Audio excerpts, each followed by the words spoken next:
Fala pessoal, eu sou o André e a voz do pai rompeu minha surdez. E aí pessoal, eu sou o Murilo. A graça não é desconto em livro, mas é irresistível. Fala pessoal, meu nome é João e minha vontade não foi anulada. Fala galera, meu nome é Kelvin e você não tá escutando errado. O Teologia Sem Açúcar voltou.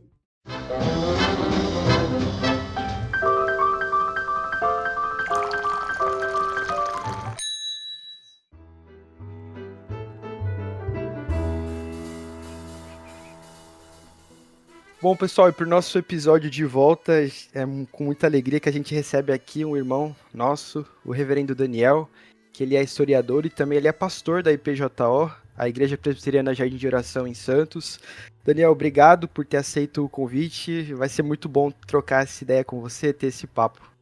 Estou muito feliz com o convite e agradeço demais. Estamos aí para conversar sobre esse tema tão importante, tão desafiador. Contem comigo, vamos lá. Boa, valeu, Dani.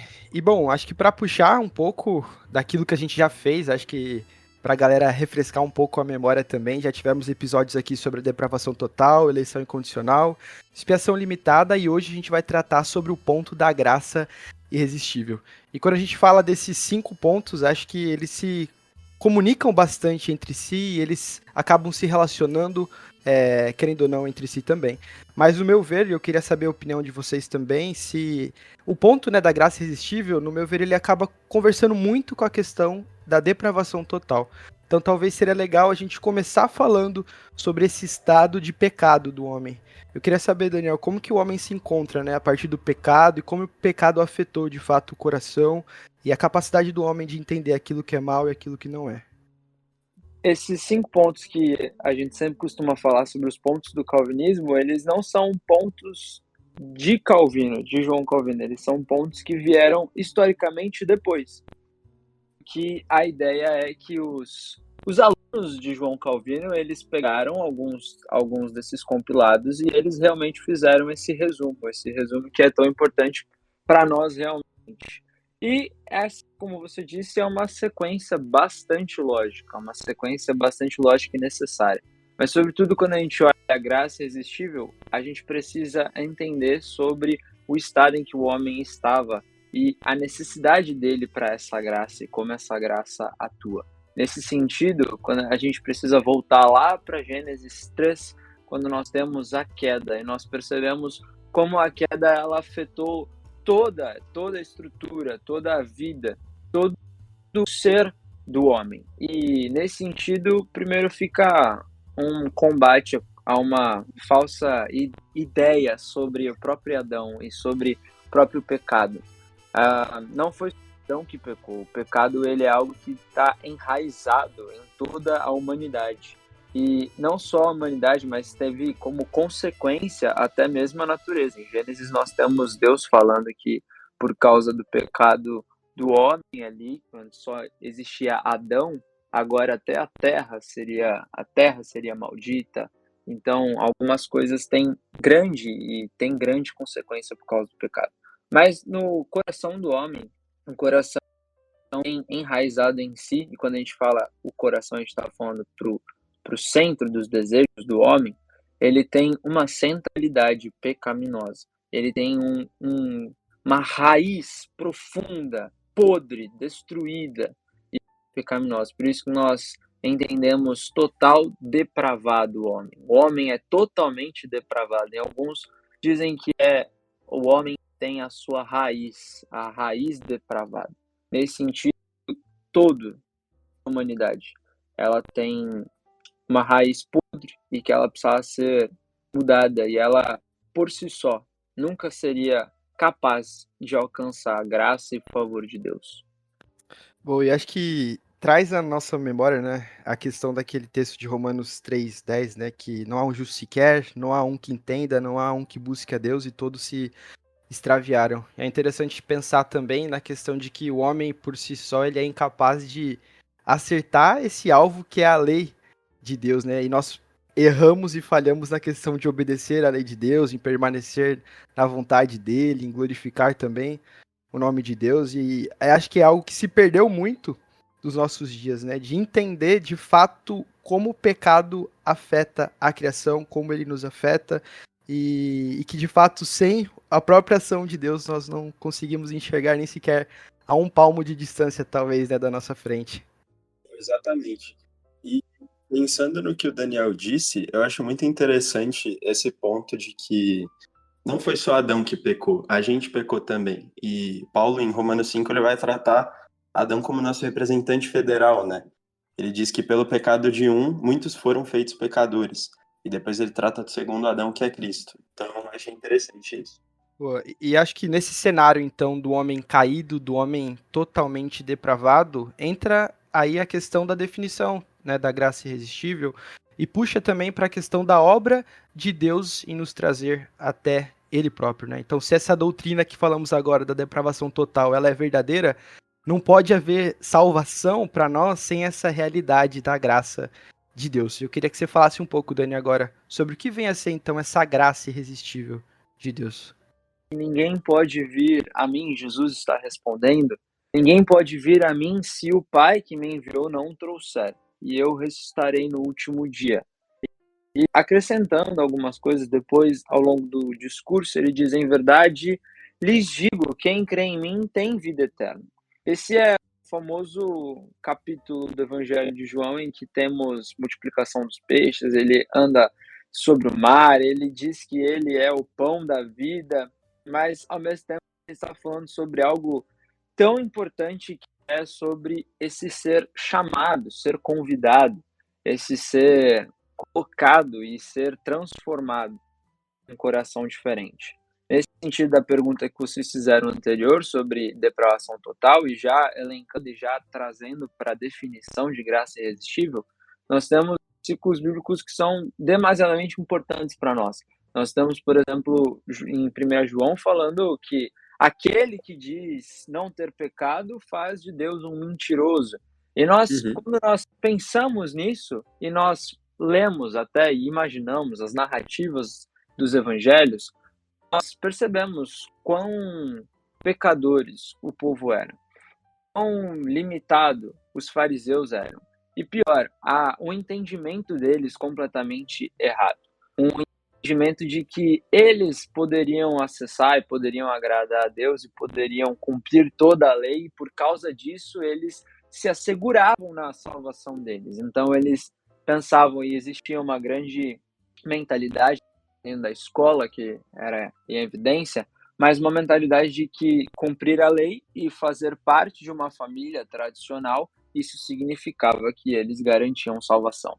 Mas a realidade é que o reino de Deus não é uma festa que podem entrar penetras. Só pode entrar alguém com um grande convite. Um convite que não tem como ser falso, um convite que não tem como ser recusado, um convite que não tem como ser iludibriado, um convite que não tem como ser realmente imitado. É um convite específico. E essa é a graça irresistível. A graça irresistível, ela é esse grande, maravilhoso convite que Deus dá para o seu povo, derrama aos seus. Ela é importante, porque ela também é, no sentido eficaz, um chamado eficaz. Na verdade, quando nós teologicamente estamos falando de graça irresistível, nós não estamos colocando que não existe a vontade humana e que a vontade humana ela é colocada abaixo e só reina ali o aspecto da soberania de Deus e é excluído a responsabilidade do homem. Na realidade, essa graça ela é irresistível, ela não anula a vontade do homem. E por que eu estou botando isso como uma ênfase? Quando a gente pega, por exemplo, a nossa confissão de fé de Westminster, a todo momento vai ter uma preocupação específica com isso. Uma preocupação de mostrar que a vontade do homem ela não é anulada.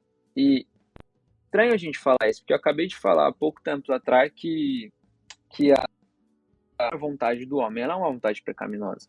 E agora a gente tem um documento tão importante teológico, um tratado teológico de tanta importância, peso histórico, falando que essa vontade ela não é esmagada. E justamente aqui que a gente precisa compreender. graça irresistível como um derramamento do Senhor, um derramar do Senhor ao seu povo, um chamado do Senhor, e como muitos colocam também como um grande chamado eficaz, um chamado que regenera, transforma as pessoas. E então, a graça irresistível, ela é um grande convite, o grande convite que o nosso Senhor simplesmente dá aos seus escolhidos, o Espírito de vida. E no momento em que Deus age nesses eleitos, há um termo teológico que a polaridade espiritual deles é mudada. Antes estavam mortos em delitos e muitos pecados e orientados por Satanás, fazendo a vontade desse mundo, vivendo para a velha natureza. Mas agora, gerados, eles são vivificados em Cristo e orientados para Deus. E eles só têm essa grande mudança, porque uma vez eles foram chamados de modo irresistível e eficaz.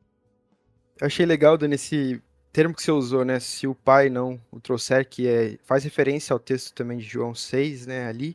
E esse trazer, como a gente conversou, é uma obra soberana, né, da graça de Deus, e que sem ela, sem nenhum de nós, na realidade, né, vamos ser salvos da nossa própria rebelião contra Deus. E algo muito impactante e tocante da palavra, assim, desse chamado de Deus, é justamente pensar que nós somos as ovelhas e Ele é o nosso pastor, e quando Ele nos chama, as ovelhas reconhecem a voz do pastor, né, e respondem a esse chamado de maneira eficaz, justamente, né? Então acho que até uma alegoria de maneira geral, assim, muito bela, né, e rica de muito significado também.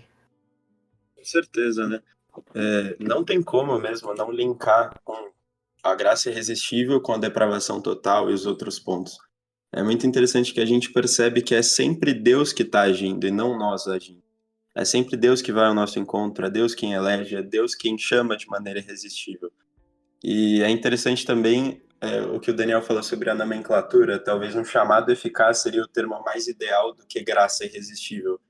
Porque nós até resistimos, mas é até certo ponto. A ideia é que a vontade de Deus ela é cumprida eficazmente. Ela, de fato, se Deus chama um pecador, esse pecador é salvo, esse pecador é alcançado. Não tem o que fazer a respeito. Mas é sempre de maneira em que a nossa vontade não é anulada, né? Nós vamos espontaneamente a Cristo porque Ele já mudou o nosso coração.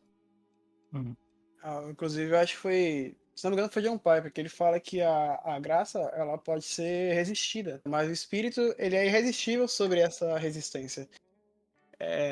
Então, eu acho que é bem isso. E eu também só queria falar um negócio que o Daniel falou, da questão do convite, porque, cara, eu acho isso muito bom, assim, porque, tipo, é um convite que ele mesmo pagou. E se a gente for, né, pegar o texto mesmo, a gente viu que ele chamou simplesmente as pessoas que ele não chamaria para, né, um convite. Depois vai falar para 1 Coríntios bem isso, que Deus não chamou os que são os sábios, os que são poderosos e os nobres. Ele chamou justamente aqueles que eram considerados loucos, aqueles que você não convida para uma festa.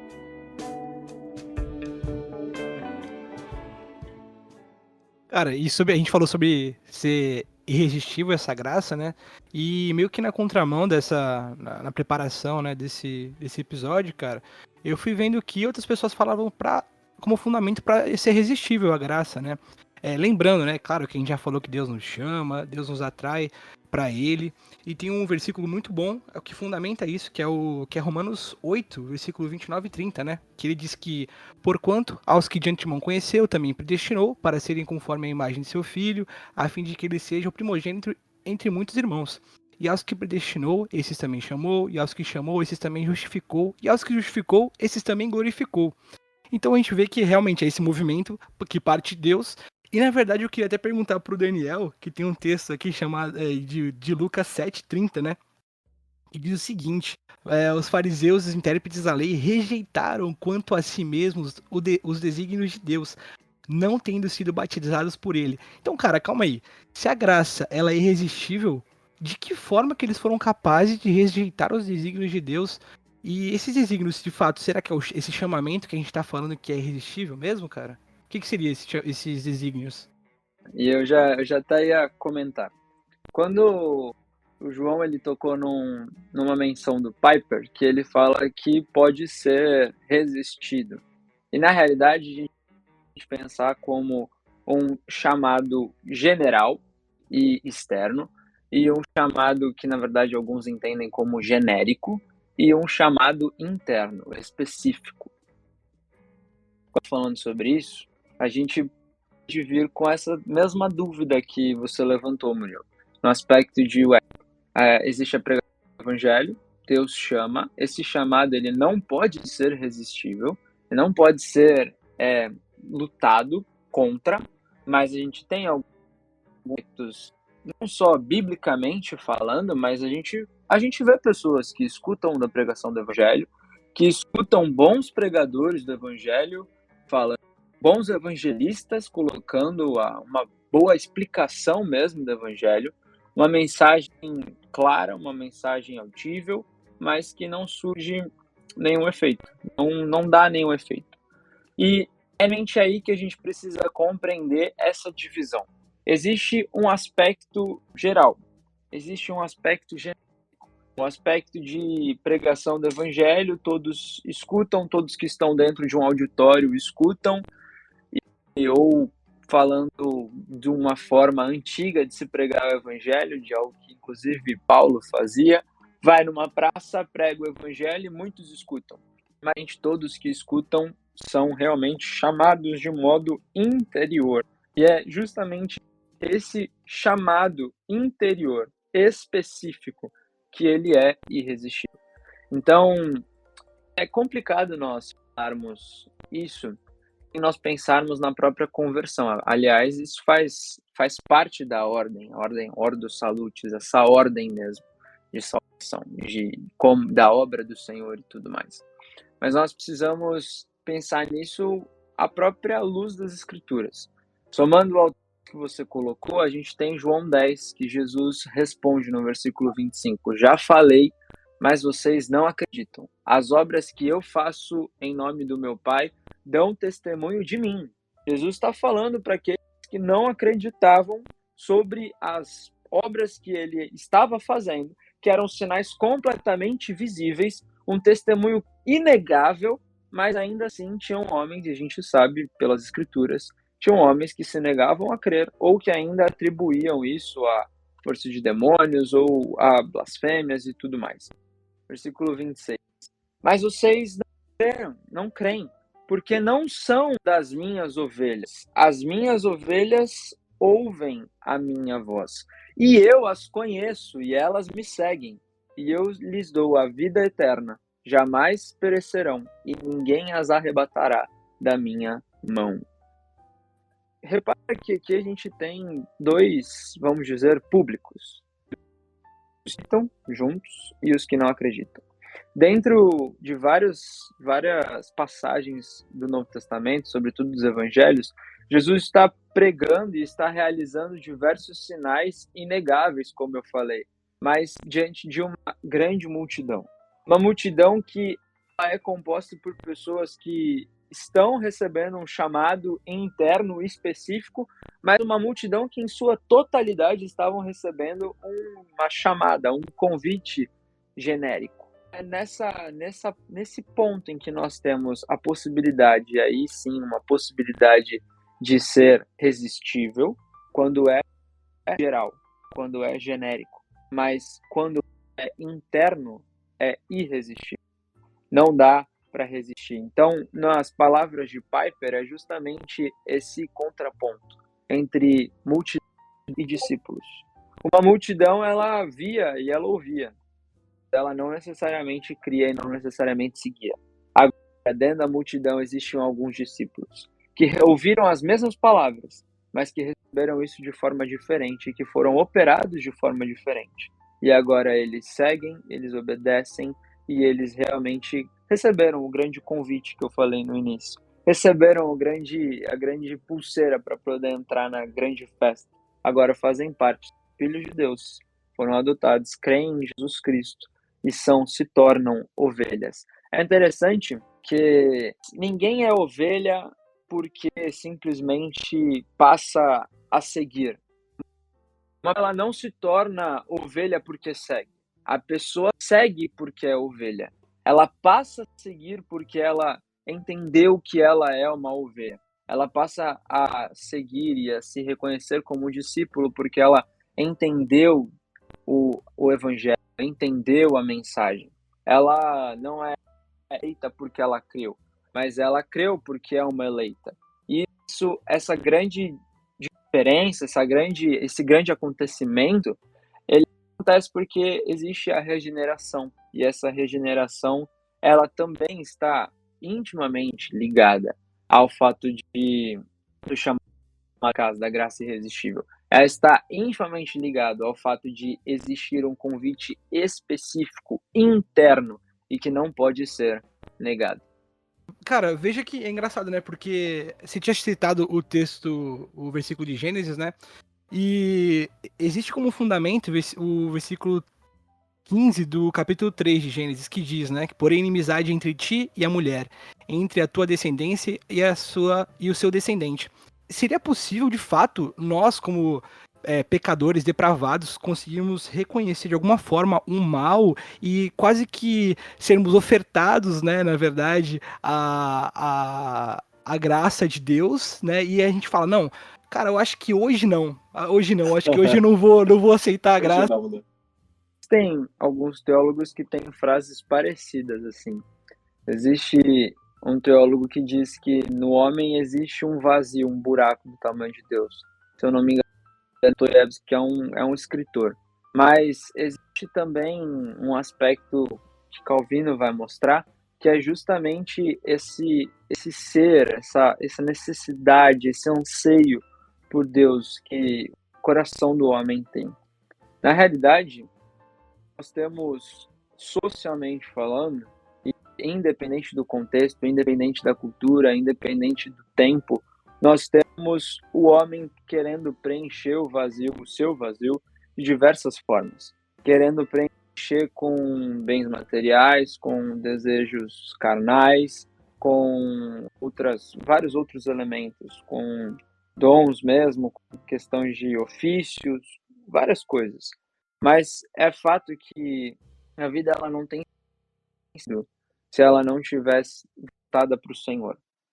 Isso muda completamente a forma pela qual nós vivemos. Uma vida não voltada para o Senhor é uma vida tomada no pecado, e não uma vida pautada pela graça. E quando a gente olha para o texto que você mencionou, Gênesis 3,15, é o proto-evangelho.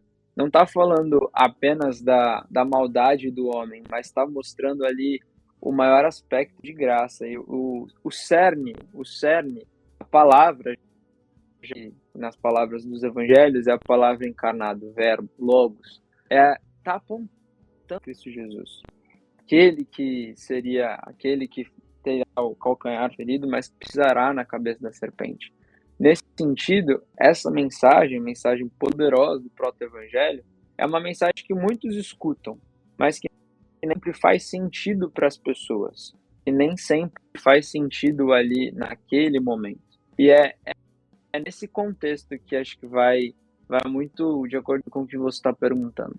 Existem pessoas que estão passando uma vida inteira orando pela conversão de uma esposa, de um esposo, de um filho, de um amigo, de um parente, mas que estão há anos e anos orando e nada acontece. Significa que eles estão perdidos?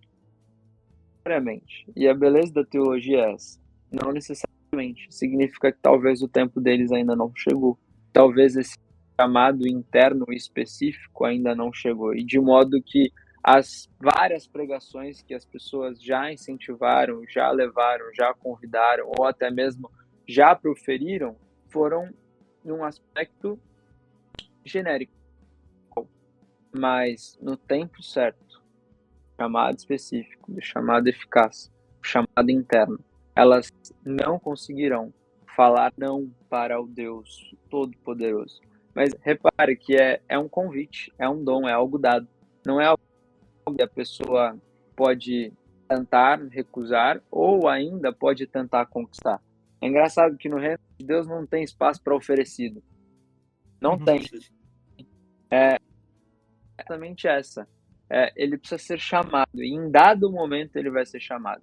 Agora, como que nós, discípulos hoje, entendendo e querendo pregar o evangelho, querendo que pessoas que a gente gosta muito tenham a mesma mentalidade, tenham a mesma vivência que a gente tem, tenham o mesmo propósito de vida e enxerguem uma vida realmente plena, cheia, como que a gente fica em meio a tanto tempo pregando e nada acontecendo com outras pessoas?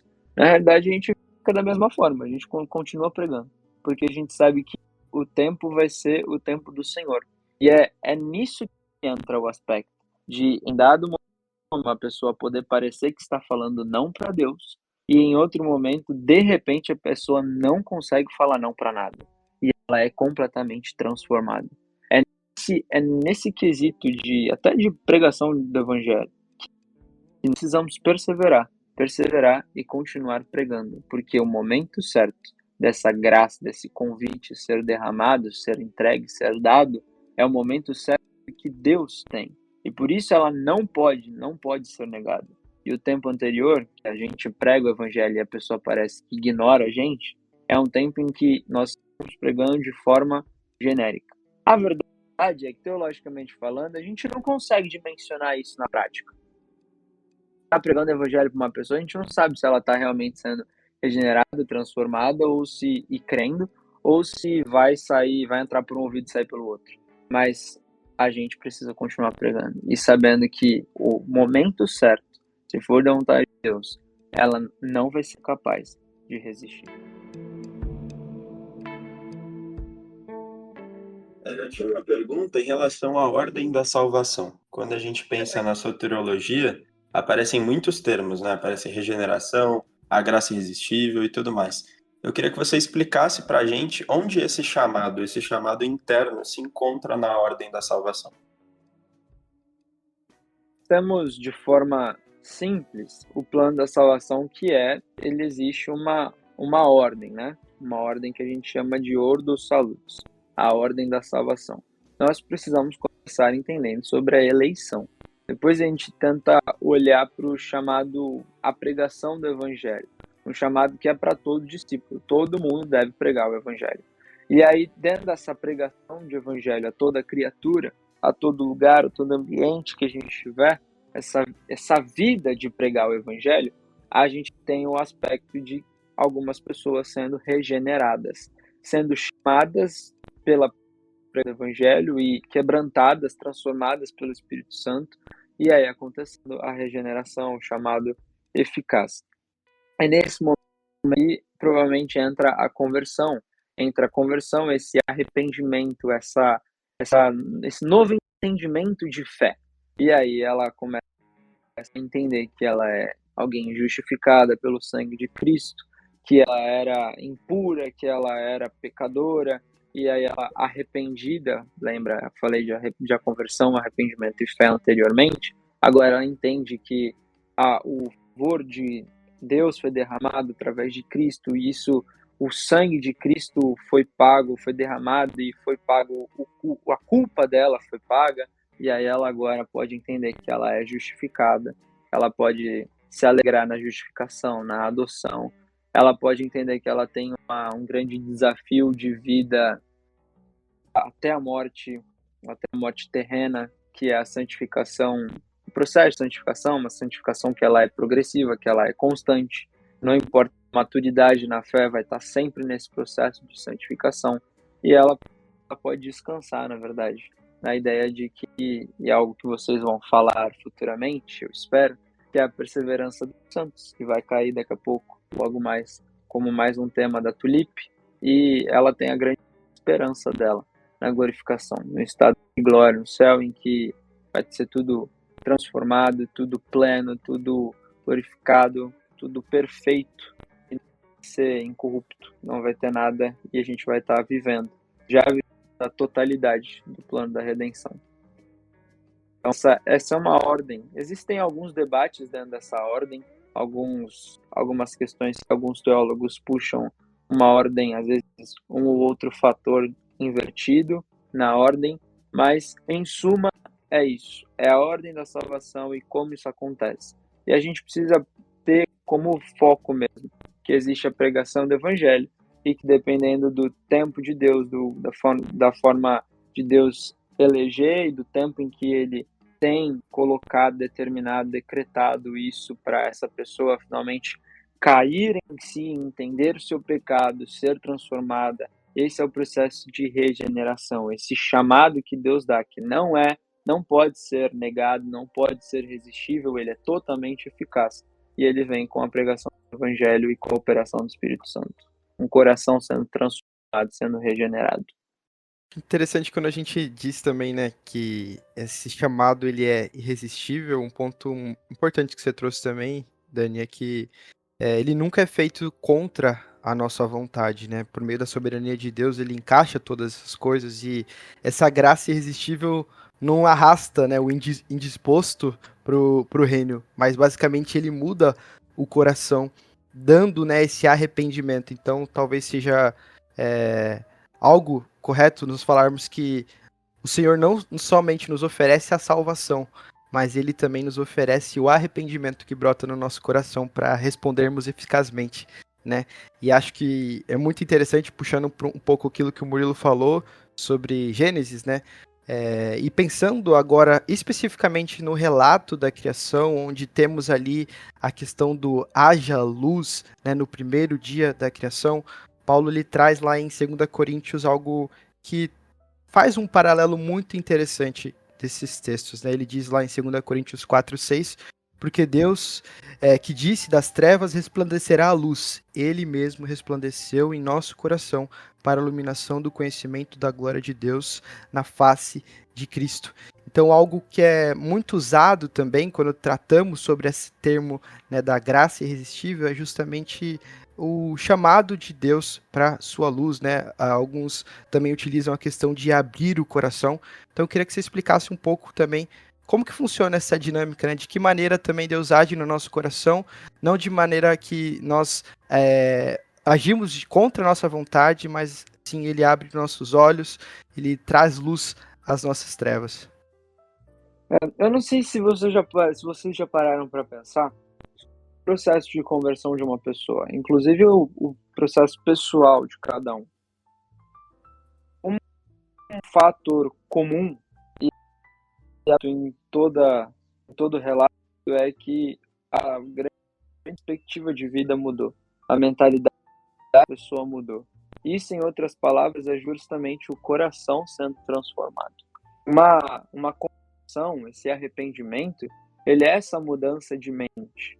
E é algo que a pessoa ela já não enxerga mais possibilidade de viver em pecado de forma comum e achando que isso é algo comum.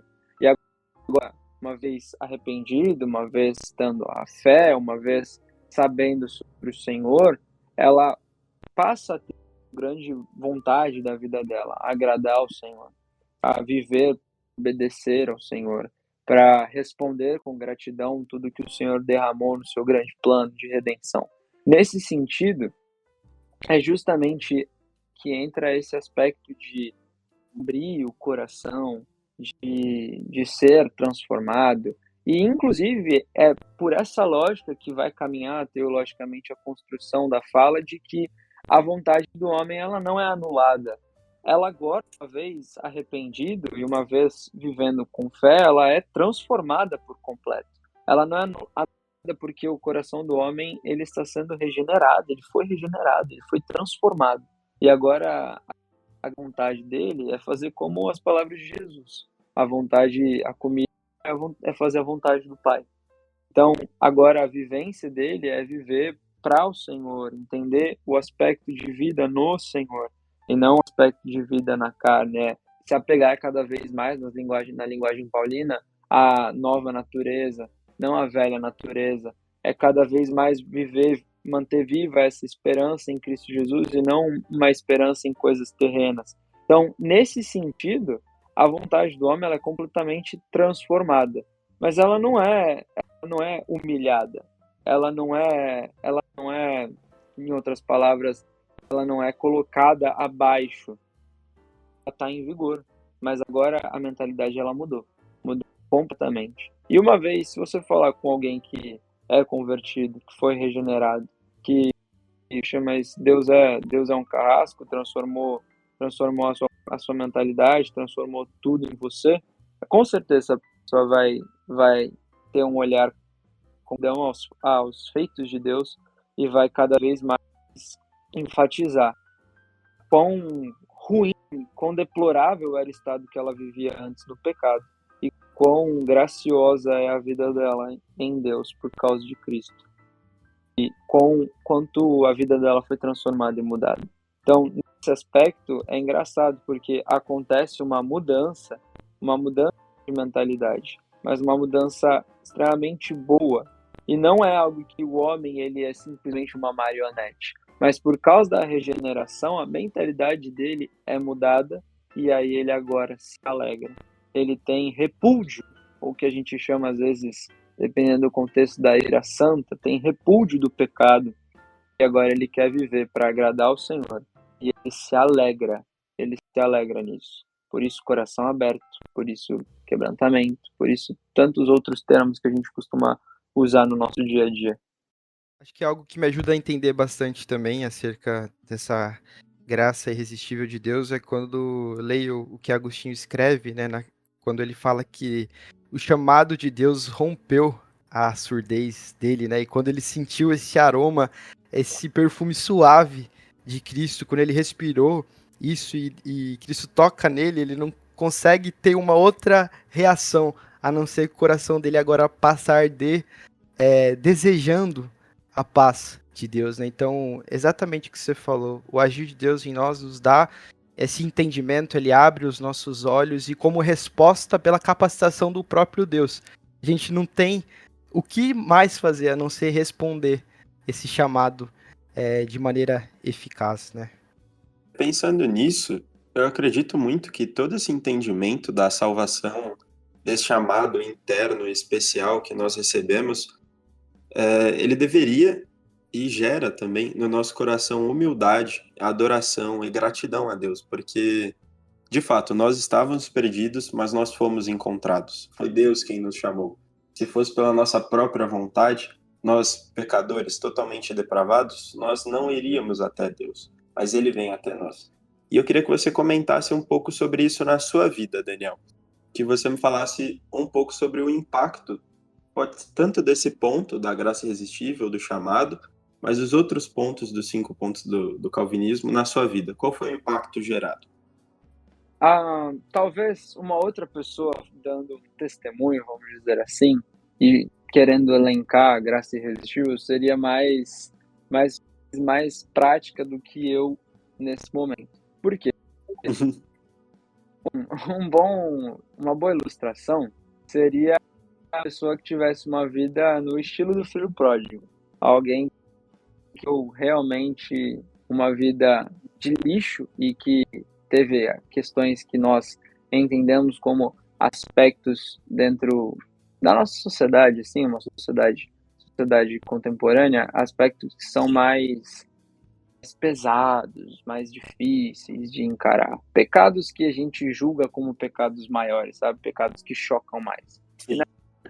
E na realidade eu não tive um momento em que eu não estava na igreja e de repente eu ouvi uma grande fala e tudo isso mudou a minha vida, porque antes eu estava no fundo do poço fazendo drogado, alcoólatra. Não teve isso. Na realidade eu costumo dizer que Deus foi extremamente gracioso comigo ao ponto de me colocar num lar cristão em que eu ouvi o evangelho e que isso tudo foi acontecendo e operando de forma progressiva, como a própria escritura é, dentro da minha vida. Então, a gente exalta as pessoas falando que eram drogadas antes e que Deus libertou, e a gente chora por causa disso, a gente se emociona. Mas a versão, ela não está necessariamente ligada ao aspecto de quão chocado você ficou no estado anterior. Ela está ligada ao aspecto de que nós éramos pecadores, independente do tipo de pecado que foi cometido, independente se se trata de sexo, de drogas, de dinheiro, independente se trata de falta de obediência aos pais, um coração ególatra, um coração tomado por si, tudo está apontando para o mesmo pecado. Então eu não tive esses pecados midiáticos aí. Eu fui alguém que tive seus grandes problemas, assim, e escutou, e sempre escutou a mensagem de que existe notícia do Evangelho e a boa notícia. E sempre foi lembrado pelos pais, pela igreja, que a boa notícia é uma notícia de graça e que Deus está derramando salvação para o seu povo, até o ponto que foi cada vez mais forjando meu caráter e foi cada vez mais sendo evidenciado dentro do processo que eu mencionei da santificação.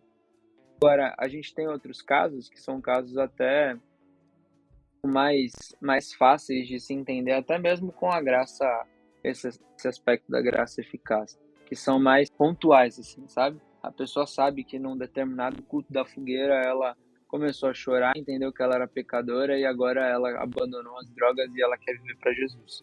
Existem casos assim, e a gente costuma atribuir esses casos para realmente, olha, essa pessoa teve a graça derramada, a graça chamou ela de forma linda, maravilhosa, o Espírito Santo está operando, ela não conseguiu dizer não, foi irresistível. E aí agora, nesse tempo, ela foi, de fato, regenerada. Então, ela não muda nesse aspecto de ser algo pontual que a pessoa se lembre ou de ser mais progressivo no aspecto que eu apontei da minha vida. É fato que ela acontece. É fato que eu tenho a fé no Senhor, por causa dele mesmo me chamou para isso. Eu fui regenerado, meu coração é um coração que hoje ainda vive marcas do pecado, mas que vive já para a honra e para a glória do Senhor e que é um coração transformado para ele. Então, nesse sentido, eu sei que eu era totalmente depravado, que existe o pecado em mim.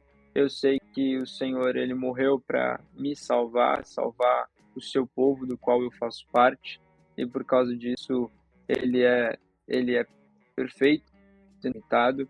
Eu sei que essa graça foi derramada na minha vida, foi me dada como um presente, e foi o ponto que eu mencionei inicialmente, um presente diferente dos testemunhos midiáticos, um processo diferente, mas foi derramado e foi eficaz, foi chamado. E recebi esse lindo convite para essa festa que não tem espaço para oferecidos. E aí eu sei que eu posso viver sabendo e respondendo ao Senhor, me relacionando com Ele, querendo glorificar o nome dEle e sabendo que Ele dá perseverança ao seu povo. Então, nesse aspecto que eu digo da minha conversão e desse processo todo. Dani, que a gente queria agradecer demais que sua participação com a gente, com certeza deu para tirar muitas dúvidas nossas, assim, foi uma bênção escutar de você também as coisas, de ter esse ponto, né, da sua própria testemunho de vida, né, como você falou, mesmo tendo crescido na igreja, mas como Deus tem usado a sua vida, cara, e tem sido muito bom, gente, particularmente agora falando, poder caminhar perto de você e ver tudo esse agir de Deus de fato na sua vida. Então eu queria agradecer demais, em nome de todos aqui, a sua participação, dizer que você é bênção pra gente e que esteja convidado, já está, né, para outras participações. Eu sei que sempre quando você quiser, você pode colar aqui, cara. Você é sempre bem-vindo. Obrigado, viu? Agradeço muito o carinho de vocês, a oportunidade. E mais, eu quero incentivar vocês, parabenizar e incentivá-los a continuar fazendo isso. A gente sabe que muitas pessoas têm grandes dúvidas em debater teologia, e isso é uma teologia que alguns chamam de teologia prática ou teologia pública. E nesse aspecto, jovens que estão cada vez mais querendo debater teologia e de forma prática, de forma simples, de forma direcional, objetiva, com certeza isso dá um impacto no reino. Então, que vocês sejam cada vez mais usados. Deus abençoe muito vocês, viu? É uma honra de servir vocês. Valeu, Dani.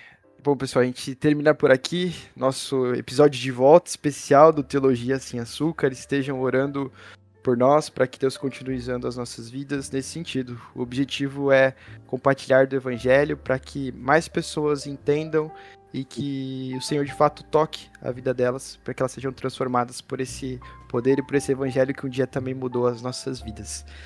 E é isso, valeu pessoal, e até o próximo episódio, se Deus quiser. Valeu! Valeu, pessoal!